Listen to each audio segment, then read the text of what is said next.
Take the equation x double prime equals a. This equation is relatively easy to solve.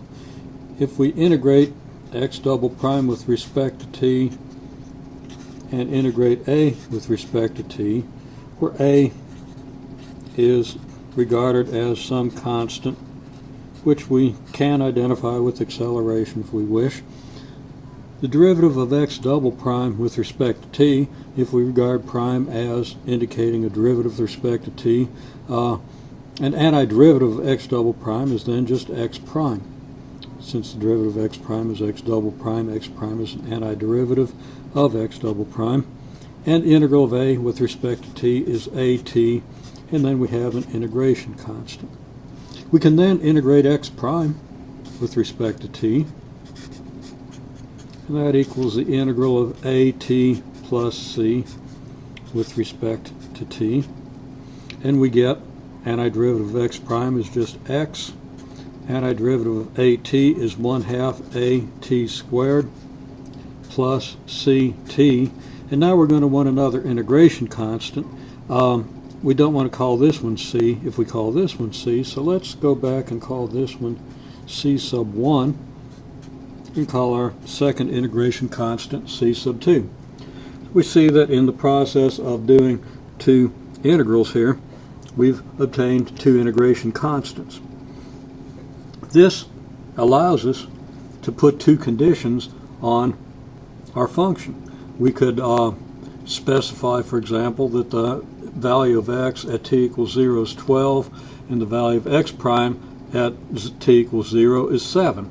If this is motion, this would correspond to setting an initial position equal to 12 and an initial velocity equal to 7.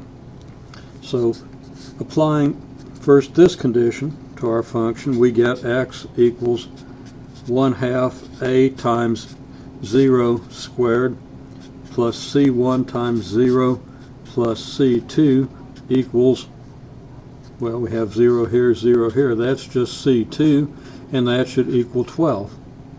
Now that's actually x of 0 equals this, and that doesn't look too good, but we have x of 0 equals c2, and that equals 12, so we conclude that c2 equals 12.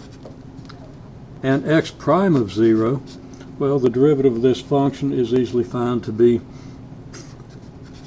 at plus c1, and of course we found that in the process of our integration. And that's x of t, not x of 0, so that x prime of 0 equals a times 0 plus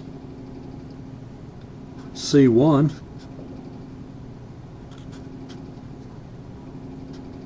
which equals c1, and since c1 equals 7, we conclude that c1 is 7, and our function is x of t equal 1/2 at squared plus 7t plus 12.